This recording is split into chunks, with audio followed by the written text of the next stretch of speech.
Hey folks, Jake and I are here this morning to shoot a contest entry for Tales from the Crate. He has asked for 10 genre-bending cover songs. I have picked out 12 because I think 2 of them could be, can't remember what all the rules were, and I don't have time to go back and watch that video again before I shoot this. So, trying to get this shot quickly. Alright, so I guess let's just jump right into it. The first 2 I'm showing are the ones that are, I don't know if they're breaking rules or not. The first cover comes from a tribute album, which is why I think this one could be suspect, because I can't remember if he said anything about tribute albums. I tried to avoid them because that seems like a cheap and easy way to find cover songs. But I couldn't resist showing this one. This is a tribute album for Steve Taylor. Steve Taylor is one of the most unique musicians ever. He is a Christian artist, but where he's so different from everyone else is that he's kind of a Christian satirist. Musically, he comes from more of a, at least in his early days, he was doing more kind of maybe new wave punk, sort of, maybe. I don't know, but it's the satirical nature of his lyrics are what make him stand out. So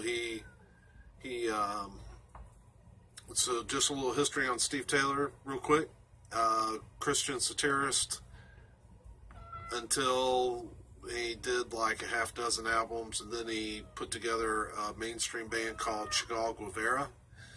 They put out a brilliant album, but it wasn't well received, so he left that, went back, did a couple more albums in the Christian market, brilliant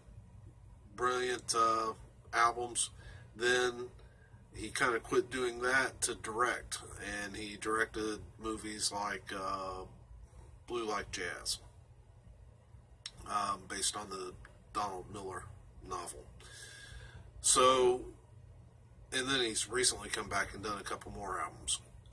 Now, what I will tell you about Steve Taylor is that musically, his early work is kind of lacking. The lyrics were great, but if you look at his career, the musicality of his output has really come up as he's progressed, which is good for a musician. But anyway, I'm showing this because on this album,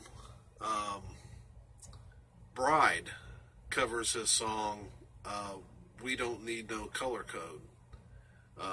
Steve Taylor wrote that song about the kind of racist policies of a Christian university that wouldn't allow like interracial dating. So he wrote that song challenging that policy.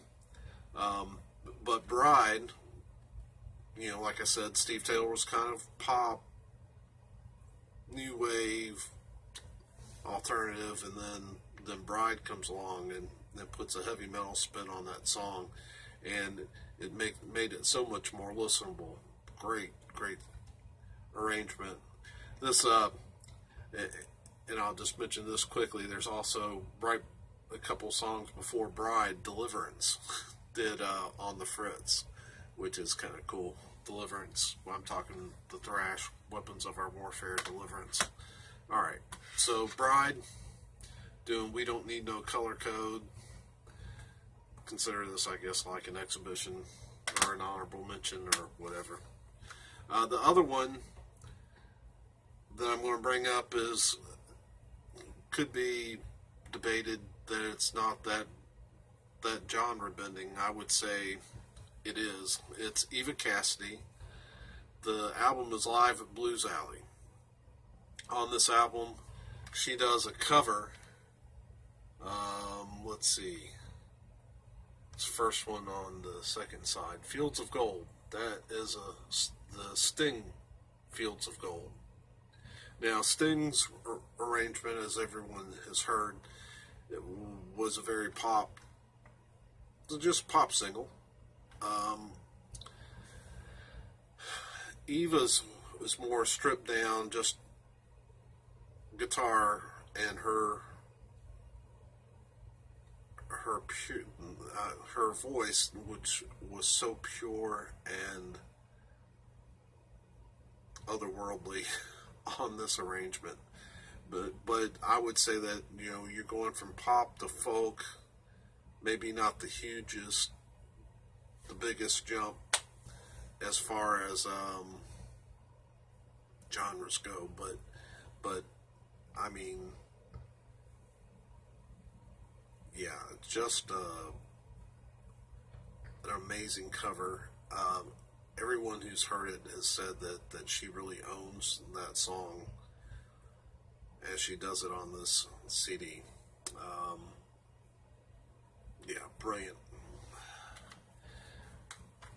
Let me keep moving before we get too long here. So you're doing the covers video. You almost have to, if you're a Coltrane fan, have to show My Favorite Things, which was a show tune, and he took that tune, you know, with a soprano sax and gave us a song that you know, really kind of pushed the world. It almost has an Indian feel, and kind of pushed the whole idea of world music. I think that Coltrane, I believe Coltrane was being influenced by Ravi Shankar during this period. But yeah, so he took his show tune and really changed it and turned it and put it on its head. So, John Coltrane, My Favorite Things. Let's keep moving, and if you're going to talk about Coltrane, I couldn't help but think of this album. It's Carlos Santana and Mahavishnu, John McLaughlin, Love, Surrender, or Love, Devotion, Surrender. On this album, the first two songs are John Coltrane compositions. Of course, Coltrane being jazz, and this album has more of a psych rock feel to it, with maybe leaning toward fusion. But the first track is Love Supreme. Now that's a little misleading. They don't do a Love Supreme is a 4-part suite, and they don't do the entire thing. They do part 1, Acknowledgement. Though it doesn't say it, just says, I don't know if you can see that or not, but it just says Love Supreme. Alright, and then the second song is Naima, which was a Coltrane composition as well.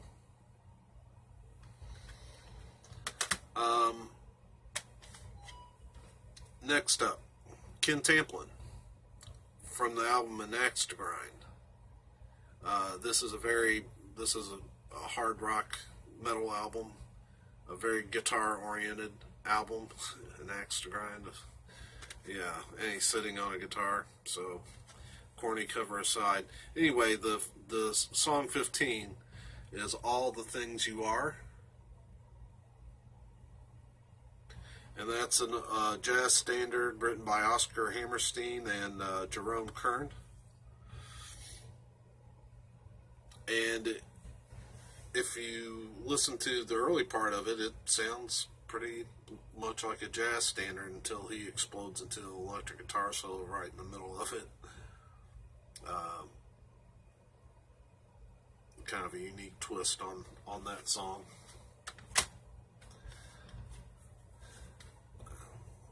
And now for Farley's favorite band, Stryper, Against the Law. And everyone knows Shining Star, the Earth, Wind, and Fire tune.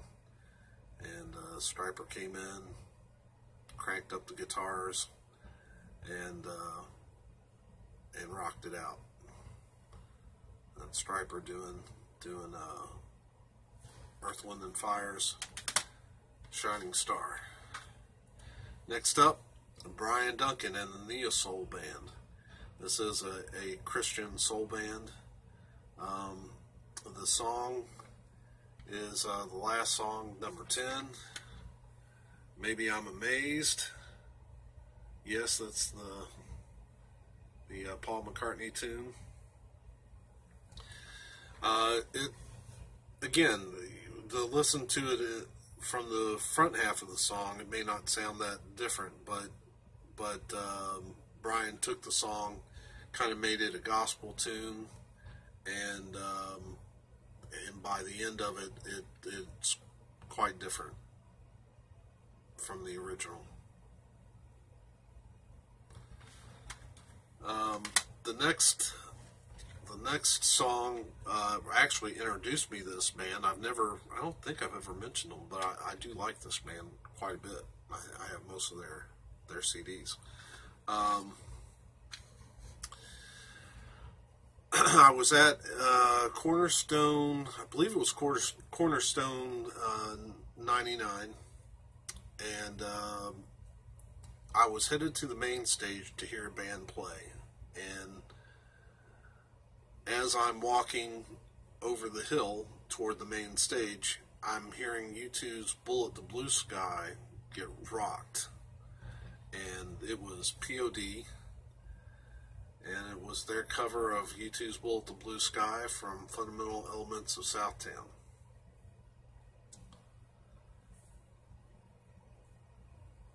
This is I guess this is the Christian bookstore cover.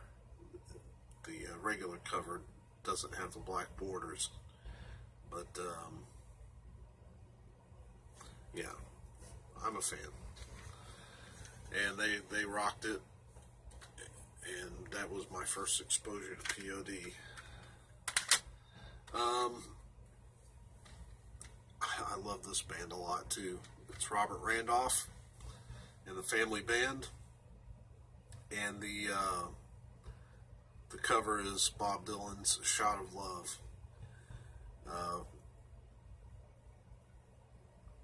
I guess Bob's version would be a little bit more rock, whereas Robert Randolph drags it into the blues, doing it exactly the way it would be done if he had written it. Brilliant, brilliant performance of that song on this album. And that's Robert Randolph doing Bob Dylan's "Shot of Love."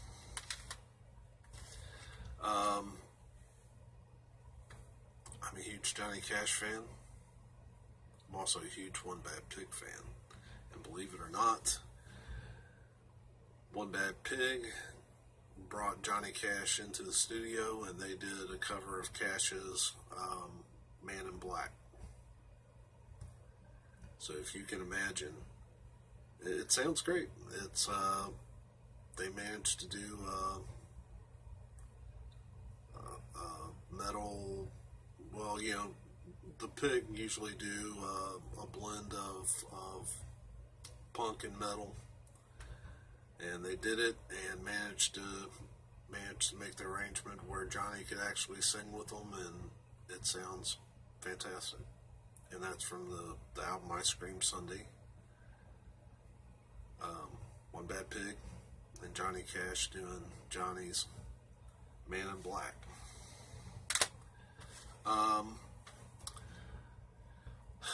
Wow, this next cover was amazing. I had the privilege of seeing Bill Miller do this song. Bill Miller is a Native American musician. He plays the music he does is usually somewhere in between.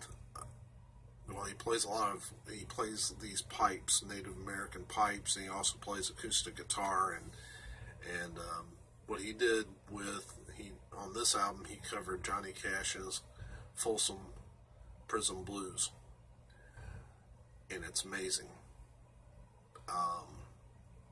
He made it, originally the song, even though it has the name blues in the title, is pretty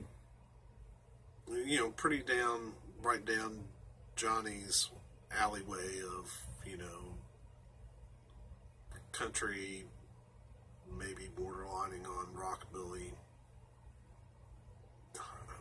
I don't know. Johnny's got his sound, and we all know what it is, even if I have trouble describing it. But Bill took the song and actually made it bluesier. He got a good blues riff going, and during the song, he starts playing the riff amazingly fast on the guitar. I was lucky enough to go up, I think Dave and I went up to Air Ecstasy, which is a Louisville record shop, and he was doing a live performance of Folsom Prison Blues in an in-store, and we were there to see it, and it was incredible. I will try to put a link. I think there's a video where he does that cover, and I'll try to put links to some of the covers in the description, because you really need to check them out. But this is Bill Miller doing Johnny Cash's Folsom Prison Blues, and the name of the album is Reservation Road Live.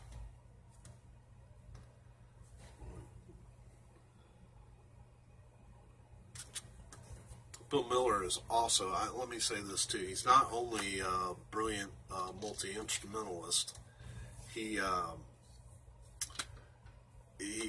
a painter as well. In fact, he may have painted that cover. The final one is probably the most drastic genre-bending cover of them all on this list. It comes from Buddy Miller's Majestic and Silver Strings. Oh, I'm sorry. Buddy Miller's The Majestic Silver Strings. So this album was a little different from the country that Buddy Miller normally does.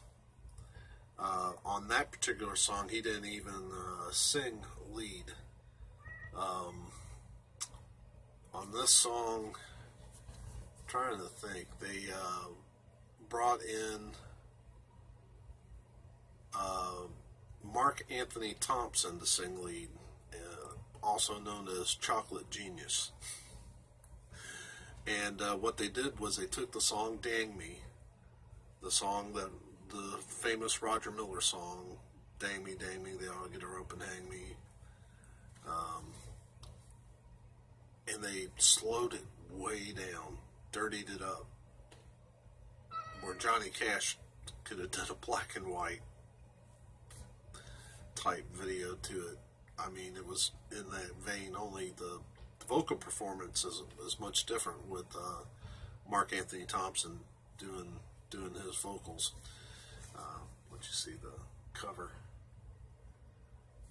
But it's an amazing arrangement of that song. You've never heard it performed with that kind of gravity, and yeah, it was probably one of the most mind-blowing covers I've heard in a long time. And this is 20 minutes. Are you kidding me? So I'm going to end it here, and hope you have enjoyed this video, and Jake and I will check you out later. Have a great day.